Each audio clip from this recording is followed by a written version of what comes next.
Corona virus की खतरे की घंटी बज चुकी है, लेकिन बजाय उससे घबराने के हमें जानना होगा कि कैसे फैलता है और इससे बचे कैसे। जब कोरोना वायरस की संक्रमित बूंदें आपके शरीर में मुंह से, नाक से और आंख से किसी संक्रमित व्यक्ति की वजह से पहुंच जाएं, तो आप उससे प्रभावित हो सकते हैं। अब इससे बचे कैसे? नंबर 1, लोगों से दूरी बना के रखें और भीड़ भाड़ वाले इलाकों में जाने से बचें। नंबर 2, अपने हाथों को 20 सेकंड तक लगातार अच्छे से धोएं, ना सिर्फ आगे से, पीछे से भी, उंगलियों के बीच में से भी, नाखूनों को भी और कलाई तक धोएं। नंबर 3, मास्क पहनें और उसे डेली बदलें। नंबर 4, जब भी आपको खांसी या जुकाम फील हो तो तुरंत डॉक्टर के पास जाएं। और नंबर 5, भारतीय संस्कृति को अपनाएं, किसी से हाथ मिलाने की बजाय नमस्ते करें। कोरोना नमस्ते।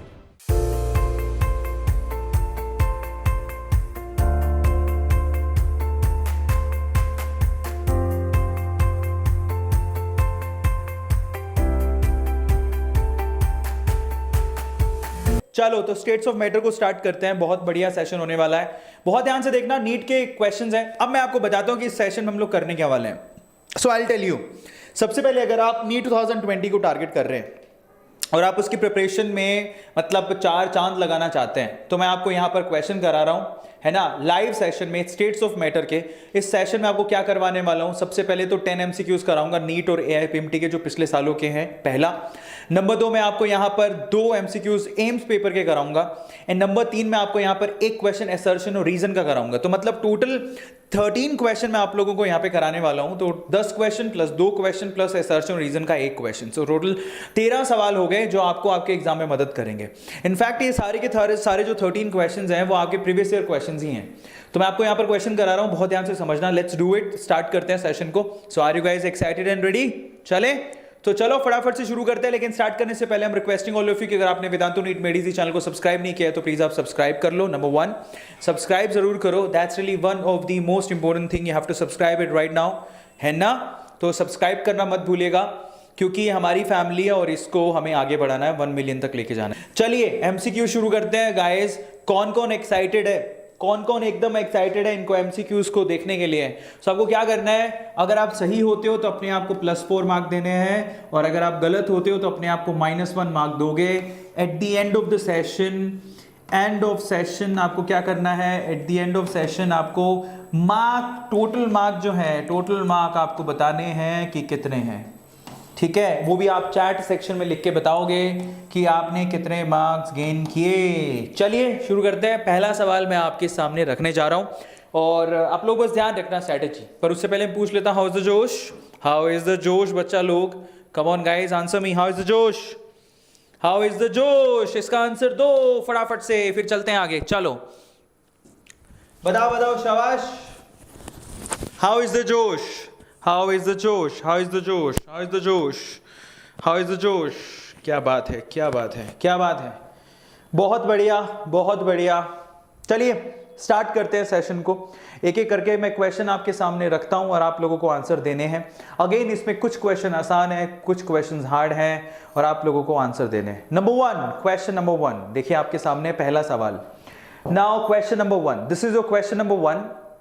ये आपको आंसर देना है। ये कहां पर आया हुआ है? केरला पीएमटी 2010 का क्वेश्चन है। क्वेश्चन क्या कहता है? कहता है a mass of 2.24 into 10 rays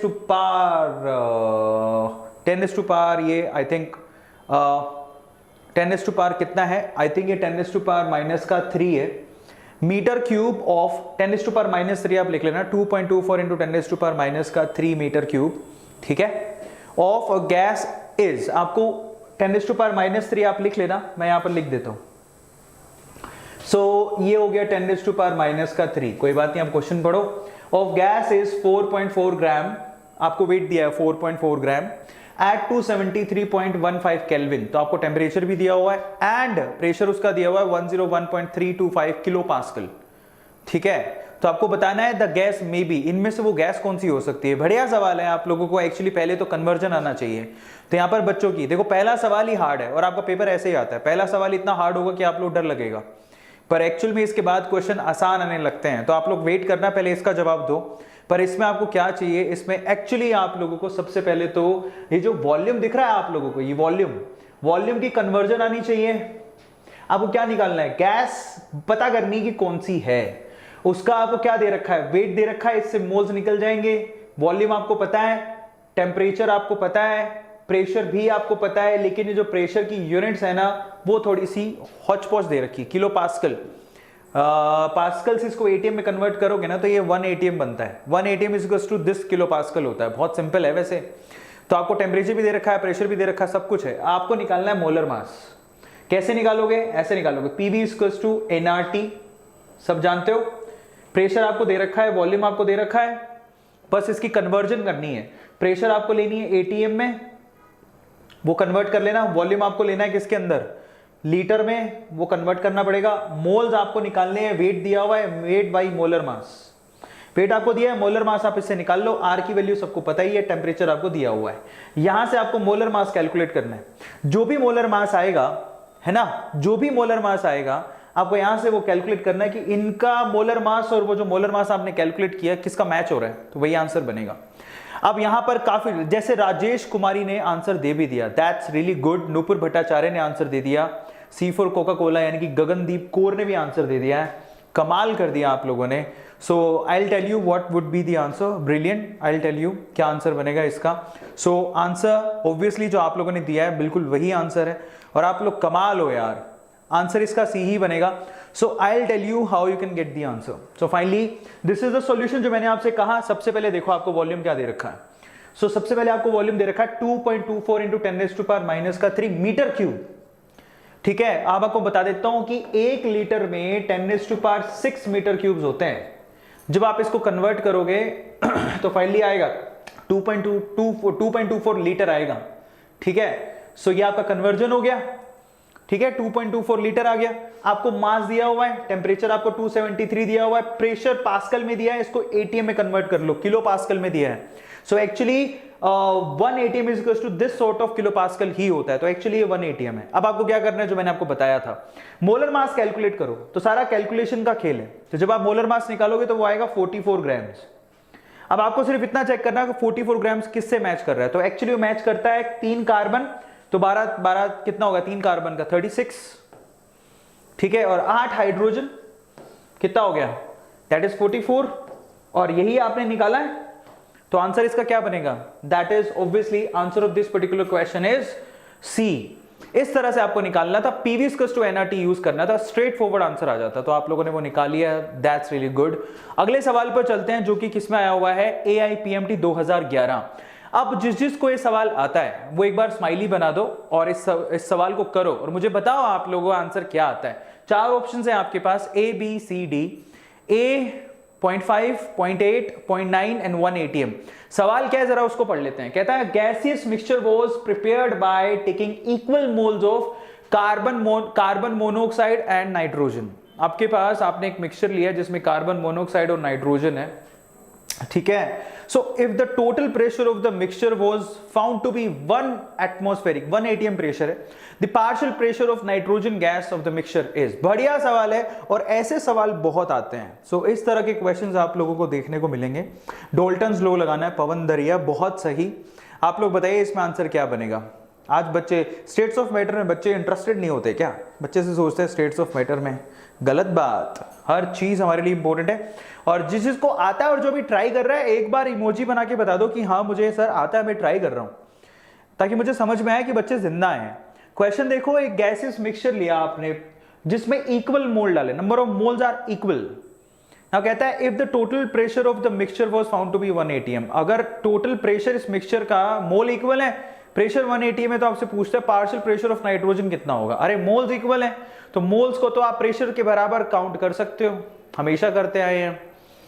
answer तो बहुत सिंपली निकाल सकते हो इसका डोल्टन लॉ से निकलेगा, अगर आप चाहो तो निकाल लो। कितना बनेगा आंसर इसका,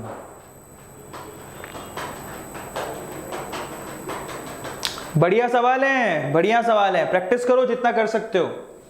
मोल्स इक्वल है, टोटल प्रेशर बन दिया हुआ है, पार्शियल प्रेशर निकालना है नाइट्रोजन का, वो कैसे निकलता है, mole fraction of nitrogen into total pressure, खत्म। क्या था इसमें, तो आंसर इसका क्या बनेगा, पहले तो मैं आपको आंसर बताता हूं। आंसर इसका ए बनेगा, बहुत सिंपल था, ए मीन्स अरविंद अरोरा, ये आंसर बनेगा। अब कैसे आया, अगर आप किसी का भी पार्शियल प्रेशर निकालना चाहते हो, जैसे कि नाइट्रोजन का पार्शियल प्रेशर निकालना है, तो मोल फ्रैक्शन ऑफ नाइट्रोजन लेना है इनटू टोटल प्रेशर, यही करना है। और अगर आप यहाँ पर पार्शियल प्रेशर ऑफ नाइट्रोजन निकालना चाहते हैं तो मोल फ्रैक्शन ऑफ नाइट्रोजन कैसे निकलेगा? Moles of nitrogen divided by moles of nitrogen plus moles of दूसरी कौन सी, carbon monoxide into total pressure, ऐसे ही करोगे। अब दोनों के इक्वल मोल है तो मैं मान लेता हूं कि moles of nitrogen and moles of carbon monoxide वो कितना है, 1, तो ये 1 है, तो आप रख दो उसके अंदर। फाइनली क्या बनेगा, 1/1 प्लस 1 इंटू 1, दैट इज कितना हुआ, 0.5। आंसर आ गया। क्या था इसमें, कुछ भी नहीं था। और इस तरह से आपको निकालना था, आंसर इसका ए बनेगा। और काफी बच्चों ने 0.8 लिखा जो कि गलत है। अब मुझे एक बात बताओ, सब लोग ईमानदारी से इस क्वेश्चन में किस किस ने कितने मार्क बनाए? अगर आपका गलत है तो ईमानदारी से -1 लिखोगे, और अगर आपका सही है तो ईमानदारी से +4 मार्क दोगे। तो आप मुझे बताओ आपने कितने मार्क बनाए? Come on guys, answer this question. ईमानदारी से बोलना, झूठ मत बोलना, पाप लगेगा, बता रहा हूं मैं। बताओ आप आंसर कितना दिए हो, मतलब क्या आंसर दिए हो? Come on.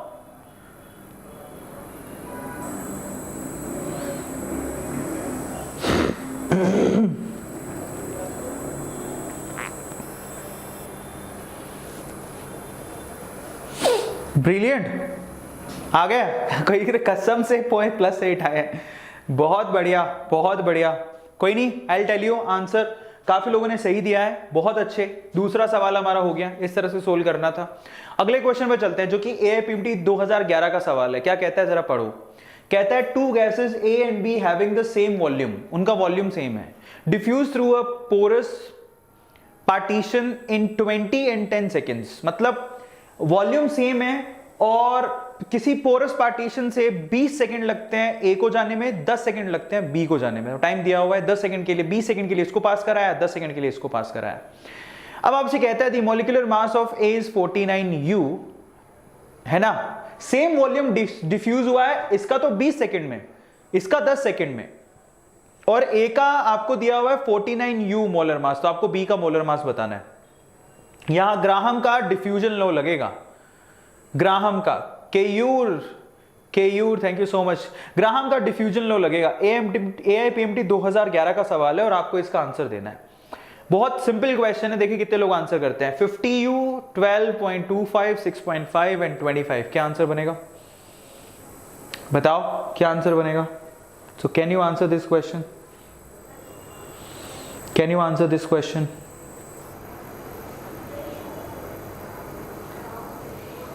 बताओ बताओ बताओ। ब्रिलियंट। बी फॉर बैंडर, बिल्कुल सही। Finally answer of this question is B, that is 12.25। I will tell you how it come, कैसे आया मैं आप लोगों को बताता हूं। चलो तो बताओ, इसमें ग्राहम का डिफ्यूजन लॉ क्या कहता है? कहता है द रेट ऑफ डिफ्यूजन, कौन कौन सी gas, A and gas B दे रखी, rate of diffusion of A to the rate of diffusion of B under the root molar mass of B to the molar mass of A. अब आपको rate of diffusion किस वे में दे रखी है? Rate of diffusion कितना volume कितने time में diffuse हुआ, दैट इज रेट। कितना वॉल्यूम कितने टाइम में डिफ्यूज हुआ। तो एक्चुअली ए के लिए V वॉल्यूम 20 सेकंड में डिफ्यूज हुआ है, बी के लिए सेम वॉल्यूम 10 सेकंड में डिफ्यूज हुआ है ना। वॉल्यूम तो सेम है, तो आप यहां रख दो, that is V/20 for A, V/10 for B under the root. MB आपको निकालना है, MA आपको दे रखा है, MB you have to calculate. MA दे रखा है 49, 49 की रूट कितनी होती है, 7, सही है। तो V से ये V कैंसिल कर दो, तो ये 0 से 0 कैंसिल कर दो, सही है।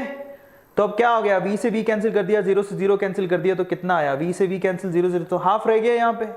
तो फाइनली यहां पर तो रह गया हाफ, और यहां पर कितना है, अंडर द रूट MB/7, सही है। तो ये 7/2 हो गया, 7/2, 7/2 रूट MB है, ये आपको स्क्वायर करनी पड़ेगी। तो MB की वैल्यू कितनी निकलेगी, मोलर मास पूछा है ना आपसे, तो MB का वैल्यू कितना होगा, रूट की 7 स्क्वायर करोगे तो 7 7 जो 49/4, सही है। तो 49/4 करोगे तो कितना आएगा, 12.25 आएगा। आंसर आ गया इसका। 49/4 कितना होता है, 12.25, 12 चौक 48 होता है, सही है। तो 12.25 आंसर आ गया। इस तरह से आपको आंसर निकालना था। और आंसर इसका बी बनेगा। और ये एक्चुअली तरीका है उसको सोल्व करने का जो मैंने आपको बता दिया, ये रहा, आप देख लो, ठीक है। सो 49/4 कितना होता है? 12.25। चलो अब अपन चलते हैं आगे, तो बी आंसर बनेगा। जिसका सही है फटाफट से स्माइली बनाओ, उसके बाद हम लोग आगे चलेंगे। जिसका सही है उसके बाद हम लोग आगे चलेंगे, फटाफट से स्माइली बनाओ, ऐसा एक स्माइली बना दो, ऐसा, जिसका सही है। जिसका गलत है वो स्माइली नहीं बनाएगा ऑब्वियसली, वो ऐसा उदास सा मुंह दिखा दो, है ना, दिखाओ। गार्गी ने सही किया है, शांतनु ने, नूपुर ने, आशीष गुप्ता ने, रजत ने, मिलान ने, और नेहा ने, कृष्णा ने, नूपुर ने, मनीषा ने, काले ने, नेहा ने, आकाश ने, चंद्रा ने, हिमांशु ने, रुपिंद्र ने। Great great great great great great great great, क्या बात है। कोई हंस रहा है, कोई रो रहा है, कोई बात नहीं, जैसे भी हो तुम लोगों ने क्वेश्चन तो समझ लिए कैसे होगा। ओके, नेक्स्ट क्वेश्चन, अगला सवाल। By what factor does the average velocity, बहुत बढ़िया सवाल है, this is one of my favourite question, AIPMT 2011 का क्वेश्चन है। Average velocity of a gaseous molecule increases when the temperature in Kelvin is double। अगर आपने टेम्परेचर डबल कर दिया तो आपसे पूछा कि एवरेज वेलोसिटी पे क्या फर्क पड़ेगा, दिस इज द क्वेश्चन। बताओ, मनीषा कह रही कभी खुशी कभी गम, तो बताओ इसका आंसर क्या होगा। ए मने अच्छा वाला बंदर, बी मने बुरा बंदर, सी मने चंट बंदर, एंड डी मने किसी ने लिखा था कुछ, टफोर बंदर, डी डार्लिंग बंदर। क्या बात है, स्मार्ट स्टूडेंट, स्मार्ट हो गया। बताओ इसका आंसर क्या बनेगा। आपसे कहता है कि अगर मैंने टेम्परेचर डबल कर दिया तो एवरेज वेलोसिटी पे क्या फर्क पड़ेगा, दिस इज द क्वेश्चन। बहुत सिंपल क्वेश्चन है, और सिंपल भी है, बट अगर आपको इसका फॉर्मूला पता है तो सिंपल है, नहीं तो नहीं है आपके लिए सिंपल। और वैसे आपको एक छोटी सी चीज भी पता है तो you can answer this question. So चलो देखें कितने लोग आंसर करते हैं। डेंजरस बंदर, अच्छा डेंजरस खुशी।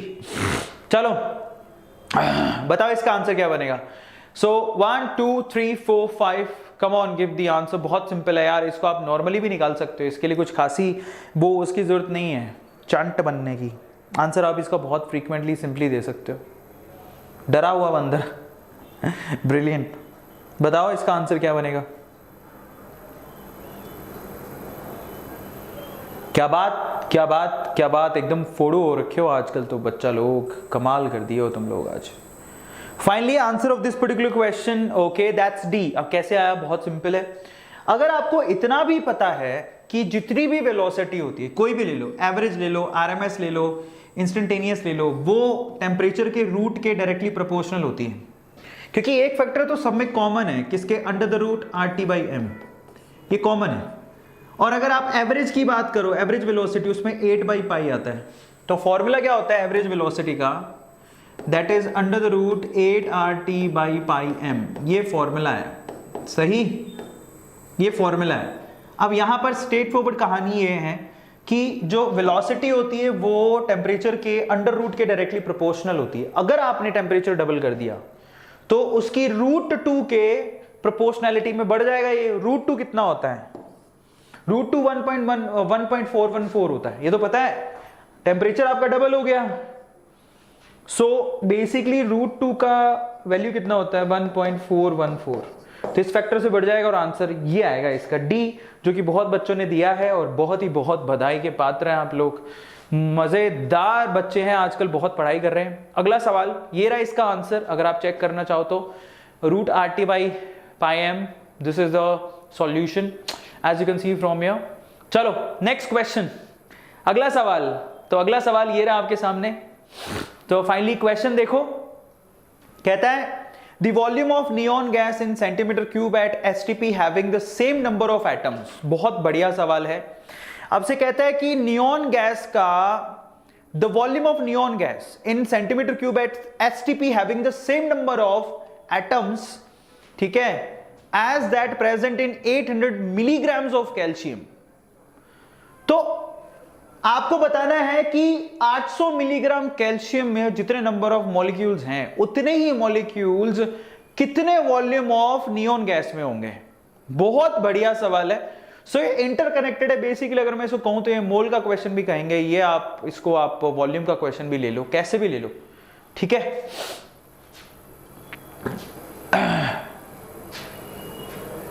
बताओ इसका आंसर क्या होगा। केरला पीएमटी 2013 का क्वेश्चन है ये। अब देखिए कितने लोगों ने यहां पर आंसर निकाला है। तो इसके लिए आपको क्या करना है, पहले तो चेक करना है कि यहां पर कैल्शियम के 800 मिलीग्राम में मोल कितने होते हैं, है ना, और फिर उसमें नंबर ऑफ मॉलिक्यूल्स कितने, सेम मॉलिक्यूल्स में आपको सेम मॉलिक्यूल्स उस नियोन गैस के भी होंगे, तो उतने मॉलिक्यूल के लिए वॉल्यूम कितना है वो चेक करना है। ये तरीका है इसको करने का। कितने लोगों ने निकाला देखें। D4 डार्लिंग बंदर, वेरी गुड। देखो क्वेश्चन मेरे को मालूम पड़ रहा है कि जब जो क्वेश्चन हार्ड आते हैं, जैसे कल हम लोग इलेक्ट्रोकेमिस्ट्री क्वेश्चन कर रहे थे, जैसे ही हार्ड क्वेश्चन आए बच्चे भाग गए, है ना, हार्ड करके फटने लगी, बच्चे भाग गए, गलत बात। तो मैं जानना चाहता हूँ किस किस को आता है और आंसर कौन कौन कर रहा है इसका। आज थोड़ा सा फील डल सा फील हो रहा है, लेकिन मैं सोच रहा हूँ कि बच्चे अगर एनर्जेटिक है तो मैं फिर एनर्जेटिकली आंसर कर दूंगा। कम ऑन बच्चा लोग, दे दो आंसर, दे दो आंसर। 5th नंबर क्वेश्चन पर चल रहे हैं हम लोग। कितने लोग आंसर करते देखें।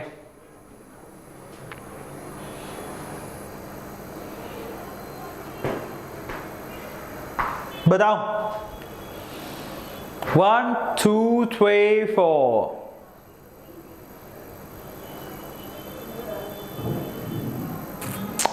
चलो बढ़िया।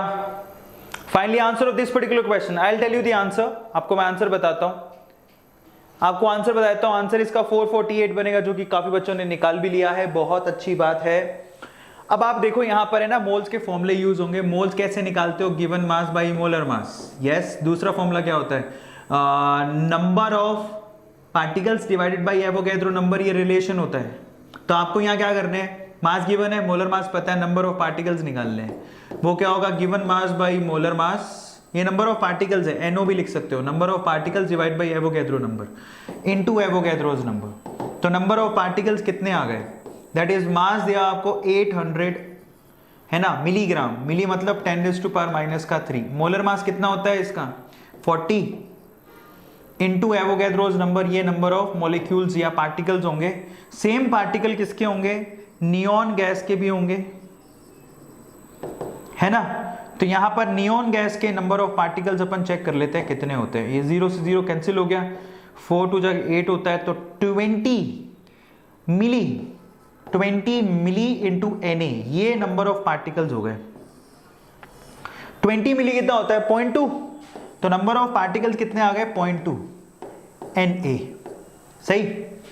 अब इतने पार्टिकल्स, अब आपको सबको पता है कि Na पार्टिकल का वॉल्यूम कितना होता है। Na पार्टिकल का वॉल्यूम होता है 22.4 लीटर। तो एक पार्टिकल का वॉल्यूम कितना हो गया 22.4 डिवाइडेड बाई Na। सही। आपके पास कितने हैं 0.2 Na पार्टिकल्स है, तो मल्टीप्लाई कर दो। तो 0.2 Na पार्टिकल्स का कितना होगा, that is 22.4 upon Na into 0.2 Na। Na से Na कैंसिल हो गया, तो आपको 0.2 से मल्टीप्लाई करना है। 22.4 को 0.2 से मल्टीप्लाई करोगे तो आंसर इसका कितना आएगा, आपसे पूछा है the volume of gas in centimetre cube, look at it. तो फाइनली आंसर आएगा 22.4 का 0.2 से मल्टीप्लाई करो, और आपको एक्चुअली सेंटीमीटर क्यूब में आंसर निकालना है, ठीक है। तो फाइनली आंसर इसका कितना आएगा 448, क्योंकि वो लीटर में आ रहा आंसर, ठीक है। So this is how you can calculate, और आंसर इसका ये आएगा। वैसे भी अगर आप देखो तो 22.4 इंटू 2 कितना होता है 44.8, और वो आंसर आपको यहां से मैच होता हुआ दिखाई दे ही रहा है। अगर मान लो कन्वर्जन नहीं भी आती तो भी आंसर आप निकाल सकते थे। चलो, सो this is how you can calculate it. इतना आ गया, ठीक है। ये लीटर में है, लीटर और सेंटीमीटर क्यूब में आपको 10⁻³ सेंटीमीटर क्यूब होता है। आंसर आप इसका निकाल सकते थे, सही है।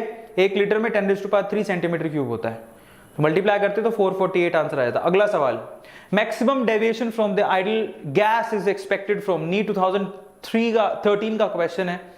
सबसे ज्यादा आइडल गैस से डेविएशन किसका आप मान के चलते हो, इनमें से किसका होगा। सबसे आसान सवाल है, मिथेन का, अमोनिया का, हाइड्रोजन का, नाइट्रोजन का। तो जो बताएगा उसकी बल्ले बल्ले है। सो can you answer this question, can you answer this question, come on guys, बताओ कितने लोग आंसर बताएंगे। अब ये तो बहुत ही आसान सवाल है यार, इसका भी आंसर नहीं दियो तो हाय गलत बात हो गई।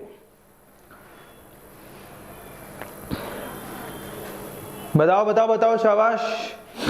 सबसे आसान सवाल, मैक्सिमम डेविएशन किसका होगा? उसका रीजन भी पता होना चाहिए आपको, रीजन क्या है। तो चलो मैं पहले इसका आंसर बता देता हूं। इसका आंसर क्या बनेगा? इसका आंसर बनेगा बी। अब क्यों है? लॉजिक समझ लो।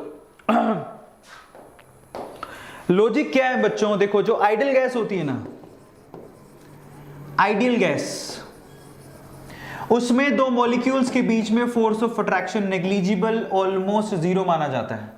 आइडियल गैस में दो मॉलिक्यूल्स के बीच में फोर्स ऑफ अट्रैक्शन नहीं होता, जीरो होता है। बट अगर आप देखोगे, ये सारी रियल गैसेस ली हैं आपने, आइडियल तो कुछ होता नहीं। इन रियल गैसेस में ये जो अमोनिया गैस है वो क्या करेगी? अमोनिया गैस का एक मॉलिक्यूल दूसरे मॉलिक्यूल से, जरा देखो, ये अमोनिया गैस का एक मॉलिक्यूल है, अमोनिया गैस का दूसरा मॉलिक्यूल है, क्या ये आपस में हाइड्रोजन बॉन्ड नहीं बनाएगा? सबसे पावरफुल हाइड्रोजन बॉन्ड इसी में बनेंगे, चारों में। हाइड्रोजन नाइट्रोजन से हाइड्रोजन बॉन्ड बनाएगा, तो इन चारों में हाइड्रोजन बॉन्ड बनाने वाला यही है। यानी कि सबसे ज्यादा फोर्स ऑफ अट्रैक्शन इसी गैस के मॉलिक्यूल में होगा, तो यही सबसे ज्यादा डेविएशन दिखाएगा। डेविएशन का मतलब क्या होता है? अपने पाथ से भटकना। वो आइडियल गैस नहीं है। Are you getting my point? So that is not ideal gas. वो आइडियल गैस को क्या करेगी? ओवरकम, और आइडियल गैस को फॉलो नहीं करेगी, स्ट्रेट फॉरवर्ड।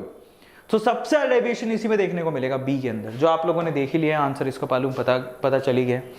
तो ये आंसर है इसका, क्योंकि ये हाइड्रोजन गैस बना सकती है, इसलिए ऐसा होता है। अगला क्वेश्चन देखो, ये आया हुआ है, पढ़ो सवाल, AIPMT 2014 का क्वेश्चन है। क्वेश्चन देखो, equal masses of hydrogen, oxygen and methane. आपको तीन गैसेस दे रखी है, हाइड्रोजन, ऑक्सीजन एंड मीथेन, उसके इक्वल मासेस दे रखे हैं। Have been taken in a container of volume V at a temperature 27 degree Celsius.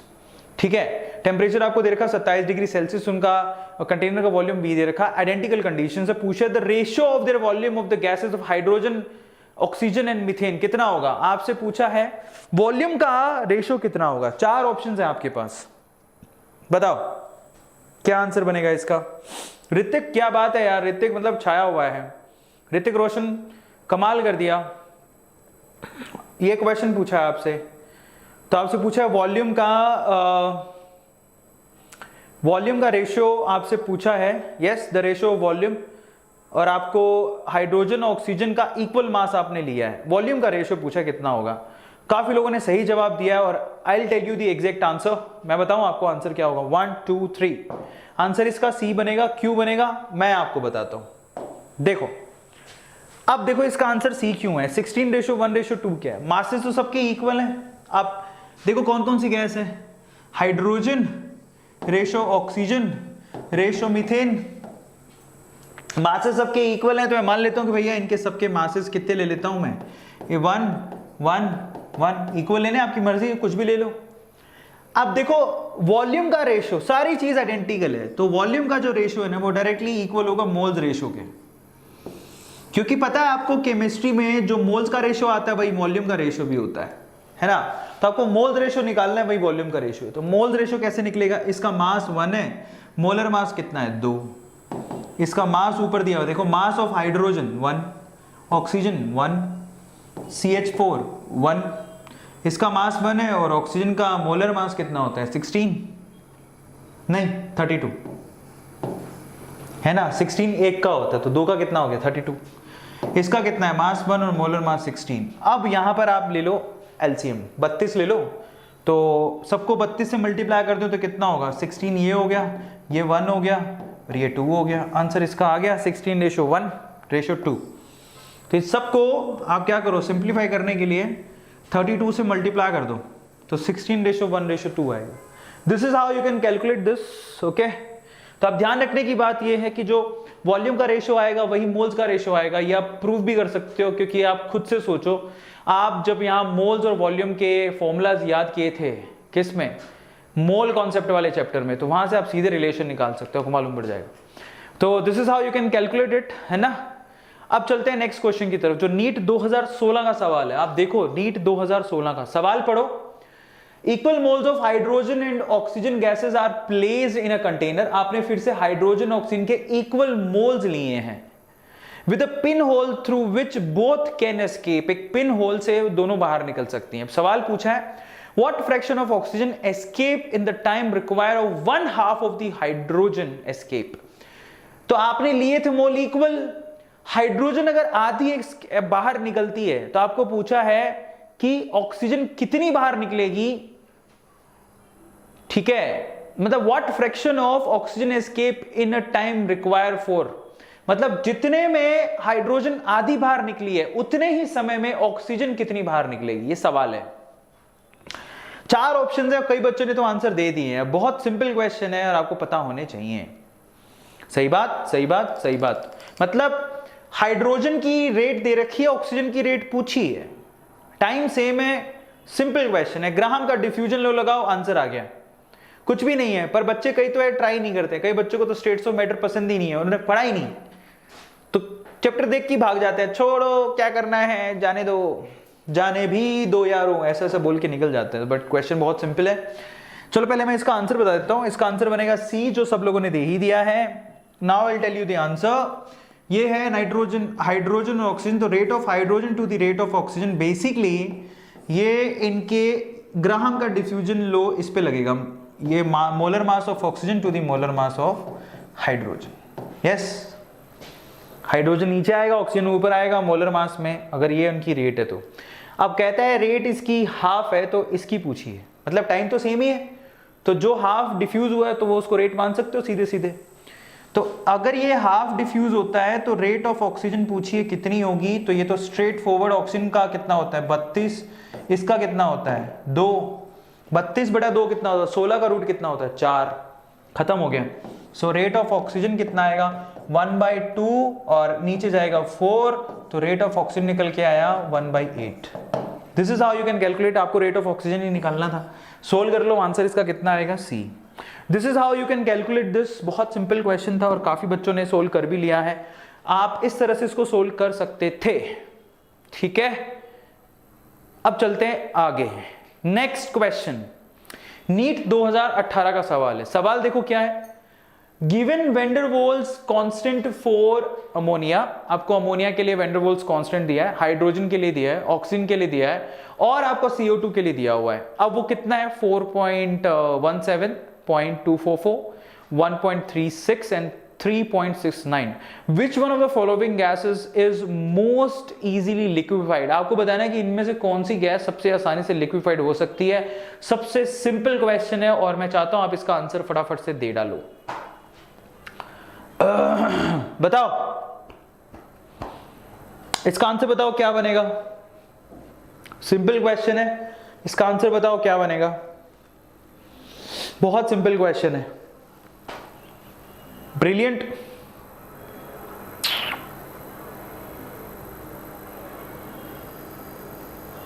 Finally answer of this particular question is ammonia again, अकेली इकलौती अमोनिया ही है, ठीक है, जिसमें क्या होता है, जिसकी एक ही वैल्यू हाईएस्ट दे रखी है, लिक्विफाइड आसानी से होगी क्योंकि यहां पर हाइड्रोजन गैस बनते हैं, आसानी से लिक्विफाइड हो जाएगी क्योंकि यहां मॉलिक्यूल के बीच में फोर्स ऑफ अट्रैक्शन अच्छा खासा है, हाइड्रोजन में भी इतना नहीं है, ऑक्सीजन में भी इतना नहीं है, ये भी नहीं बना सकता है, तो हाइड्रोजन बॉन्ड सिर्फ अमोनिया बनाता है, इसका लिक्विफिकेशन बहुत आसान है, हम पहले भी डिस्कस कर चुके हैं, सेम क्वेश्चन है बट डिफरेंट तरीके से दिया हुआ है। This is how you can, और मैं आपको बता देता हूं जिसमें जिसकी एक ही वैल्यू ज्यादा होती है, लिख लो आप लोग चाहो तो, जिसके लिए वेंडरवॉल्स कांस्टेंट एक ही वैल्यू हाई होती है उसकी लिक्विफिकेशन इजी होती है, लिक्विफिकेशन या लिक्वेशन उसको बोलते हैं, वो इजी होता है, इजी होता है, ठीक है। चलो अब नेक्स्ट क्वेश्चन जो नीट 2018 का सवाल है, क्वेश्चन पढ़ो।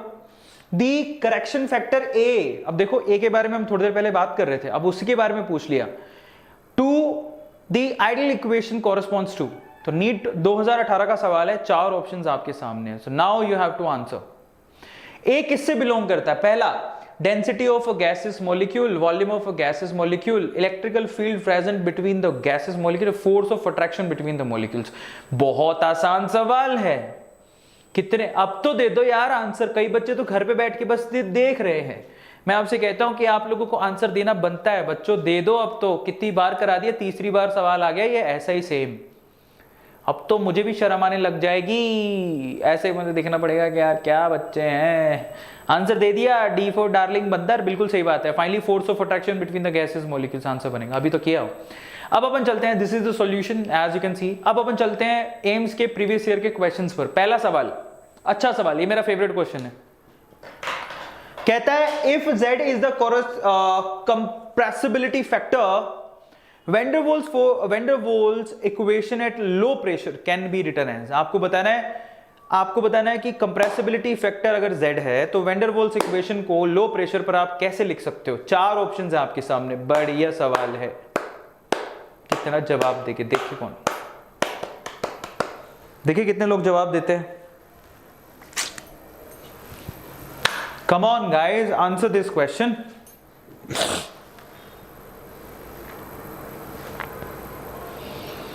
Answer, I want answer.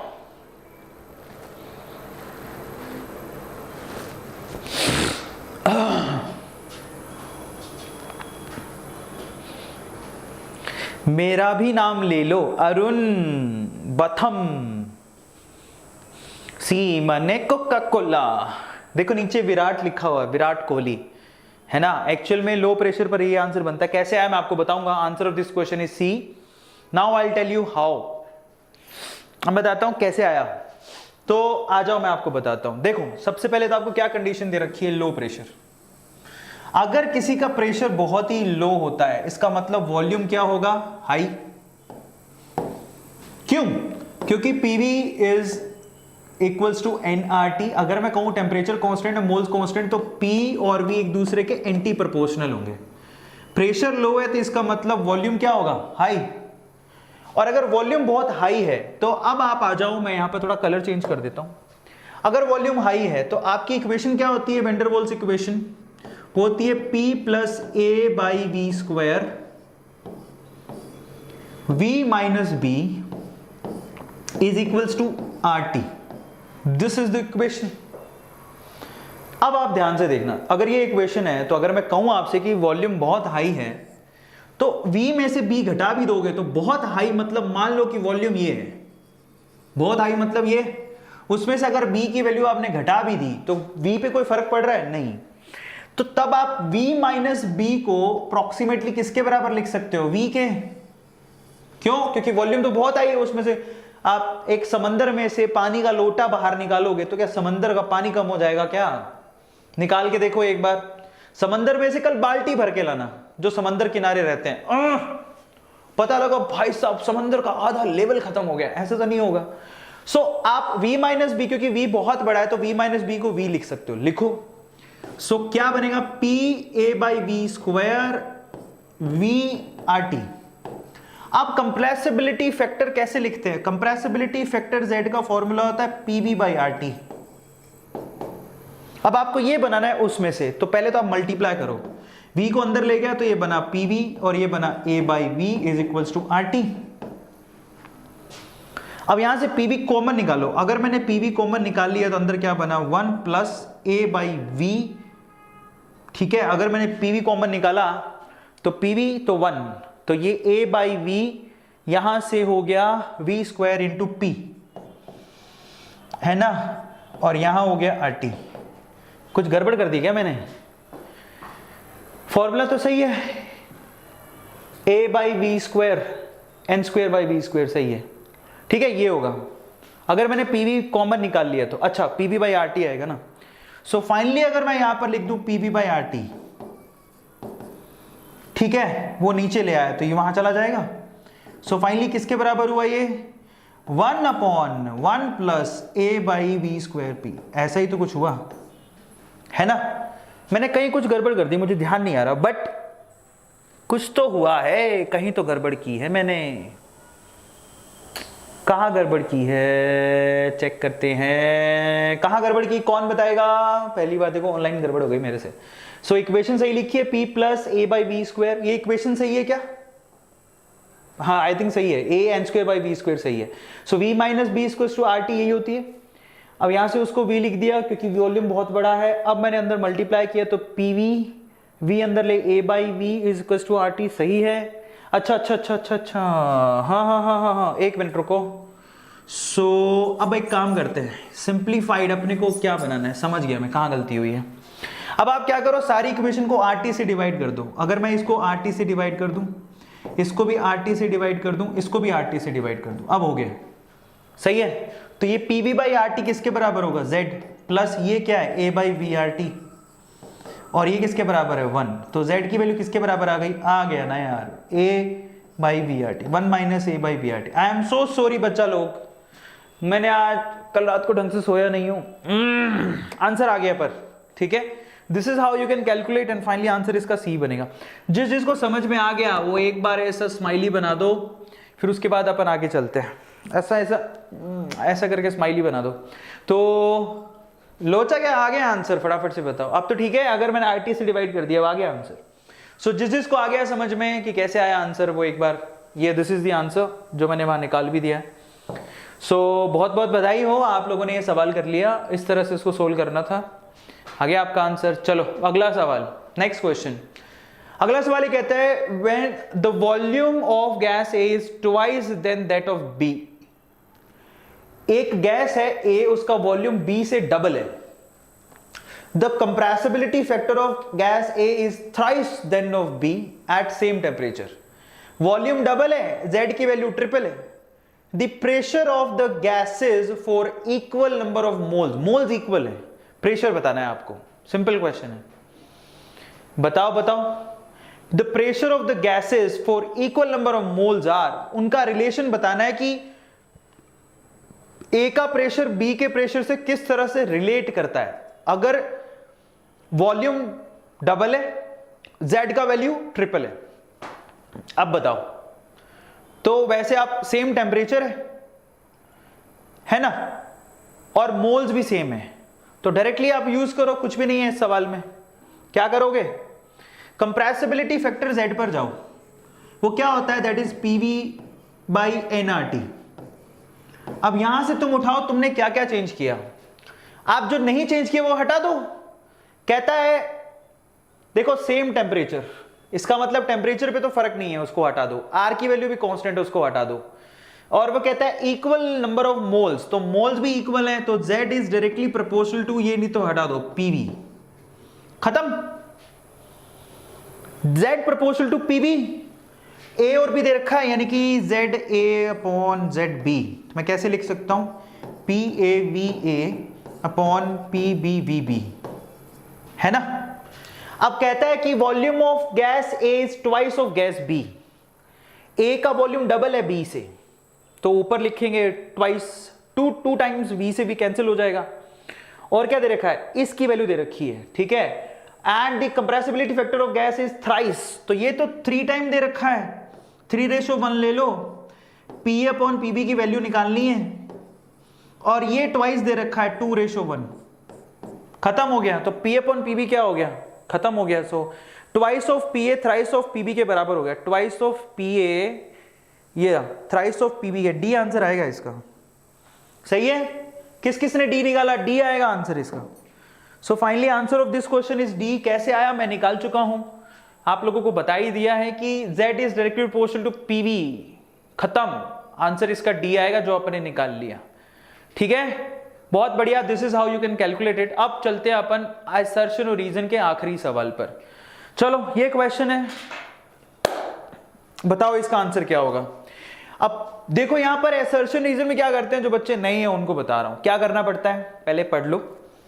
Assertion पढ़ो, अगर असर्शन गलत है तो आंसर इसका सीधे डी बनेगा।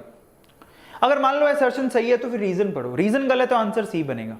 रीजन भी सही है तो आप ये चेक करो कि क्या रीजन असर्शन को एक्सप्लेन कर पा रहा है, रिलेशन में है क्या दोनों, नहीं है तो बी बनेगा, है तो ए बनेगा।